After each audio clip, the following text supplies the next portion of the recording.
నమస్తే. ఈరోజు మన స్టూడియోలో ప్రముఖ ఆధ్యాత్మికవేత్త, ఆస్ట్రాలజర్ బ్రహ్మశ్రీ సుభాష్ శర్మ గారు ఉన్నారు. గురుగారితో మాట్లాడేద్దాం. నమస్కారం గురుగారు. శ్రీమాత్రి నమః. గురుగారు, ఏప్రిల్ మాసంలో తులారాశి వారి పరిస్థితి ఎలా ఉండబోతుంది? షష్టగ్రహ కూటమి జరిగింది. మరి ఈ ఇంపాక్ట్ అనేది ఈ నెల ఈ రాశి వారి మీద ఎలా ఉండబోతుంది గురుగారు? తప్పకుండా తెలియజేస్తానండి. ముందుగా ప్రేక్షకులందరికీ శ్రీమాత్రే నమః, శ్రీ గురుభ్యో నమః. నమో దేవ్యై మహాదేవ్యై శివాయై సతతం నమః. నమ ప్రకృత్యై భద్రాయై నిహతాం ప్రణతాస్మిత. వీళ్లకు షష్టగ్రహ కూటమి యొక్క ప్రభావము తులారాశి వారికి 6వ స్థానంలో సంచరిస్తుంది. 6వ స్థానంలో తులారాశి వారికి శుభయోగము అని చెప్పుకోవచ్చు, అదృష్ట యోగం అనే చెప్పుకోవచ్చు. అందులోనూ తులారాశి వారికి ఇప్పుడున్నటువంటి పరిస్థితుల్లో ఈ మాసము కాస్త శుభకరమైనటువంటి మాసం అని చెప్పుకోవచ్చు. ఈ రాశి వారికి ముఖ్యంగా ఈ యొక్క షష్టగ్రహ కూటమి యొక్క ప్రభావం శుభ ఫలితాలను అందజేస్తుంది. ఆర్థికపరమైనటువంటి విషయాల్లో కానివ్వండి, లేదు అనంటే ఆరోగ్య విషయంలో కానివ్వండి, అన్ని రకాలుగా లాభదాయకమైనటువంటి పొజిషన్లో ఉన్నటువంటి రాశి తులారాశి అని చెప్పుకోవచ్చు. వీళ్ళకు ముఖ్యంగా ఈ షష్టగ్రహ కూటమి ఎలాంటి మంచి ఫలితాలు ఇస్తుందంటే, న్యాయపరమైనటువంటి ఇబ్బందులు పడుతున్నటువంటి వారికి చక్కనైనటువంటి పరిష్కార మార్గం దొరుకుతుంది. కోర్టులు, పోలీస్ స్టేషన్ వ్యవహారాదులు, ఆస్తి గొడవలు, అలాగే అన్నదమ్ముల మధ్య ఉన్నటువంటి లావాదేవీలు, చర్చలు, ఇవన్నీ కూడా సమకాలికమైనటువంటి ఒక కోణంలోకి వచ్చేటటువంటి అవకాశము దీని ద్వారా ఏర్పడబోతుంది. అందులోనూ ఇప్పుడున్నటువంటి సిచ్యువేషన్లో అప్పుల బాధలు, అనారోగ్య సమస్యలు, ఎవరైతే ఇబ్బందులు పడుతున్నారో ఎంతో కొంతవరకు వాళ్ళకు ఉపశమనం కలిగేటటువంటి అవకాశము తులారాశి వారికి ఏర్పడబోతుంది. విద్యార్థులకు మంచి భవిష్యత్తు, అందులోనూ ఉద్యోగ ప్రయత్నం చేస్తున్నటువంటి వారికి ఉద్యోగ అవకాశాలు కూడా ఏర్పడేటటువంటి లక్షణాలు ఈ తులారాశి వారికి ఏర్పడబోతున్నాయి. ఎందుకంటే తులారాశి వారి నుంచి కనుక లెక్క పెడితే కనుక తుల, వృశ్చికం, ధనస్సు, మకర, కుంభం, మీనం 6వ స్థానంలో ఇది కేంద్ర స్థానం, శుభాన్నిచ్చేటటువంటి స్థానం కనుక 6వ స్థానంలో సంచరించేటటువంటి వారికి ఎవరికైనా సరే శుభాన్ని, అదృష్టాన్ని, లాభాన్ని కలుగజేసేటటువంటి స్థానంగా పరిగణలోకి తీసుకున్నాం. కనుక తులారాశి వారికి ఈ మాసము కానీ లేదా రాబోయే 3 మాసాలు కానీ చాలా అద్భుతమైనటువంటి ఫలితాలు ఉంటాయి. వివాహం కానటువంటి వారికి వివాహ ఘడియలు ఏర్పడేటటువంటి లక్షణాలు ఉంటూ ఉంటాయి. సంతానం లేనటువంటి వారికి సంతాన యోగ్యం కలిగేటటువంటి అవకాశాలు ఏర్పడుతూ ఉంటాయి. అందులోనూ ఇప్పుడు ఈ పౌర్ణమి తర్వాత వీళ్ళకు అదృష్ట యోగము, లాభదాయకమైనటువంటి యోగాలు చాలా విపరీతంగా కనిపిస్తున్నాయి. కనుక తులారాశి వారికి పట్టిందల్లా బంగారం అవుతుంది. అనుకున్నటువంటి పనులు సకాలంలో పూర్తి చేసుకోగలుగుతారు. విందులు, వినోదాలు, ఆహ్లాదకరమైనటువంటి వాతావరణాలలో ఎక్కువగా సంచరిస్తూ ఉంటారు. కనుక వీళ్లకు ఈ మాసము చాలా అద్భుతంగా కలిసి వస్తుంది. రాబోయేటటువంటి ఈ పౌర్ణమి తర్వాత వీళ్ళ జీవితంలో ఒక మంచి అదృష్టమైనటువంటి యోగాన్ని, రాజభోగాన్ని అనుభవించేటటువంటి పరిస్థితులు తులారాశి వారికి కనిపిస్తున్నాయి. కనుక వీళ్ళకు అన్ని రకాలుగా శుభయోగము అని చెప్పుకోవచ్చండి. గురుగారు, సొంత ఇంటి కళ నెరవేరడానికి ఎంతకాలం పట్టవచ్చు అంటారు? తప్పకుండా ఇప్పుడున్నటువంటి ఈ గ్రహ సంచారం ప్రకారము ఈ పౌర్ణమి తర్వాత వీళ్ళకు సొంతింటి కళ నెరవేరేటటువంటి అవకాశం కానీ, లేదు అనంటే కనుక దానికి నెరవేర్చుకోవడానికి సమకాలికమైనటువంటి పనులను ప్రారంభించేటటువంటి అవకాశం కానీ ఈ పౌర్ణమి తర్వాత వాళ్ళ జీవితంలో ఏర్పడుతూ ఉంటుంది. కనుక ఇప్పుడు వచ్చేటటువంటి యోగము వీళ్ళకు అదృష్టాన్ని, అలాగే మంచి భవిష్యత్తుని కూడా ఏర్పరుస్తుంది. కాబట్టి సొంతింటి కళ నెరవేర్చుకోవాలి అని ఎవరైతే ఆశపడుతున్నారో వాళ్ళందరికీ కూడా ఈ పౌర్ణమి తర్వాత మంచి శుభ ఫలితాలు ఏర్పడుతుంటాయండి. గురుగారు, ఎక్కువగా శుభ ఫలితాలు ఉన్నప్పటికీ ఫలానా విషయంలో వీళ్ళు ఎక్కువగా జాగ్రత్తలు వహించాలంటే ఏం చెప్తారు గురుగారు?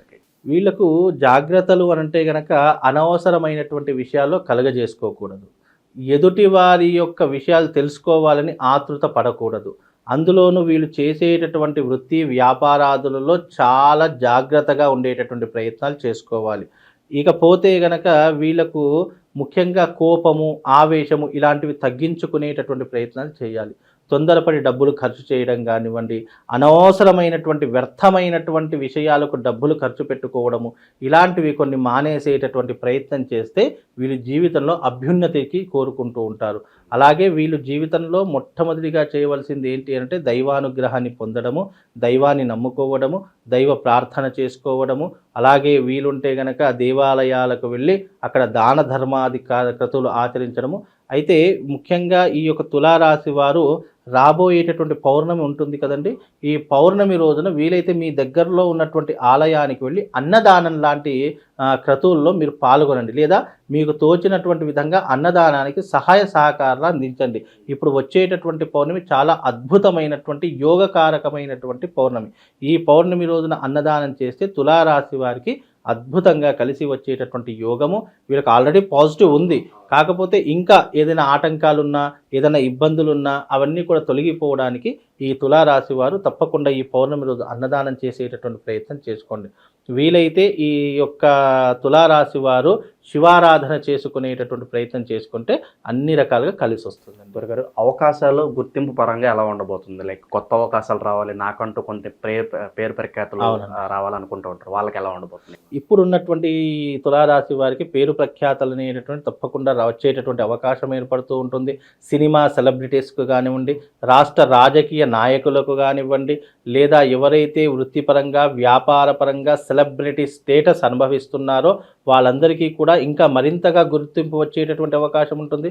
లేదా ఇన్ని రోజులు వెనకబడ్డటువంటి వారు ఎవరైతే ఉన్నారో ఇప్పుడు రాబోయేటటువంటి ఈ పౌర్ణమి తర్వాత అదృష్ట యోగము, రాజయోగ అనుభవించేటటువంటి పరిస్థితులు వీళ్ళ జాతకంలో ఏర్పడబోతున్నాయి. కాబట్టి మీరు చాలా అదృష్టవంతులు అని చెప్పుకోవచ్చు. షష్టగ్రహ కూటమి కొంతవరకు కొంతమంది జాతకులకు దురదృష్టాన్ని కలిగిస్తే, అదే షష్టగ్రహ కూటమి కొంతమంది జాతకులకు అదృష్ట యోగాన్ని కలిగిస్తూ ఉంటుంది.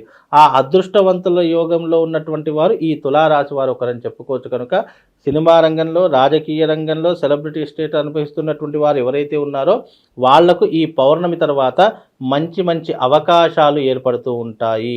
రాజకీయ నాయకులకు వాళ్ళ పెద్దవాళ్ళ నుంచి ప్రశంసలు వస్తూ ఉంటాయి, మంచి పదవులు వచ్చేటటువంటి అవకాశం ఏర్పడుతూ ఉంటుంది. సినిమా సెలబ్రిటీస్ ఎవరైతే ఉన్నారో, ఎవరికైతే అవకాశాలు లేవని బాధపడుతున్నారో, ఈ పౌర్ణమి తర్వాత మీ జీవితంలో మంచి మంచి అవకాశాలు, మంచి మంచి పాత్రల యొక్క సన్నివేశాలు దొరికేటటువంటి అవకాశం కూడా వాళ్ళ జాతకంలో ఏర్పడబోతుంది. ఇక వృత్తి వ్యాపార రంగంలో ఉన్నటువంటి సెలబ్రిటీస్ ఎవరైతే ఉన్నారో వాళ్ళకు కూడా లాభదాయకమైనటువంటి జీవితాన్ని గడిపేటటువంటి అవకాశము ఈ తులారాశి వారి యొక్క జాతకంలో ఏర్పడబోతుందండి. గురుగారు, ఎక్కువగా శుభ ఫలితాలు ఉన్నాయి కాబట్టి కాస్త నరదృష్టి కావచ్చు, పక్క వాళ్ళ చూపు కావచ్చు, ఎక్కువగా పడే అవకాశాలు కనిపిస్తున్నాయి. కాబట్టి మరి వీటిని అధిగమించడానికి మంచి రెమెడీస్ ఏమైనా ఉంటే తెలియజేయండి. తులారాశి వారు తప్పకుండా ఆరాధించవలసింది ఏంటంటే శివారాధన, తప్పకుండా ఆరాధన చేసుకోవాలి. శివశక్తి స్ఫటికలింగం అని ఒకటి దొరుకుతుంది. ఆ శివశక్తి స్ఫటికలింగానికి ప్రతి సోమవారం రోజున ఆరాధన చేసుకోవడము, ప్రతి నిత్యము ఆ శివలింగం ముందర కూర్చుండి ధ్యానం చేసుకోవడము, యోగా లాంటివి కానివ్వండి, లేదు అని అంటే కనుక మెడిటేషన్ లాంటివి కానివ్వండి చేసుకోవడం ద్వారా కొంతవరకు వీళ్ళకు ఉపశమనం కలుగుతూ ఉంటుంది. ఇంకా మీరు అన్నట్టుగా నెగిటివ్ ఇంపాక్ట్ నుంచి దూరం అవుతూ ఉంటారు. వీళ్ళకు ఎప్పుడైనా ఎదిగే చెట్టుకే రాళ్ళు పడుతుంటాయంటారు సరే, అలా వీళ్ళకు భవిష్యత్తులో మంచి రోజులు వస్తున్నాయంటే వీళ్ళకు కిందికి లాగేయాలి, వీళ్ళ జీవితంలో ఎలాగైనా పైకి ఎదగకూడదు అని ఎవరైతే స్వార్థపూరితమైనటువంటి చింతనతో ఉన్నారో వాళ్ళ దగ్గర నుంచి వీళ్ళకి రక్షణ కావాలంటే ఈ శివశక్తి స్ఫటికలింగాన్ని మీ ఇంటికి తెచ్చుకొని ప్రతి నిత్యము దాని ముందర కూర్చొని మెడిటేషన్ చేసుకోండి. ప్రతి సోమవారం వీలైతే అభిషేకం చేసుకునే ప్రయత్నం చేయండి. ఆ విధంగా చేసుకుంటే వీళ్ళకున్నటువంటి నరదృష్టి కానివ్వండి, చెడు దృష్టి కానివ్వండి, దీని నుంచి అధిగమించేటటువంటి అవకాశాలు, బయటపడేటటువంటి లక్షణాలు ఎక్కువగా కనిపిస్తాయండి. చాలా బాగా వివరించారు గురుగారు, ధన్యవాదాలు.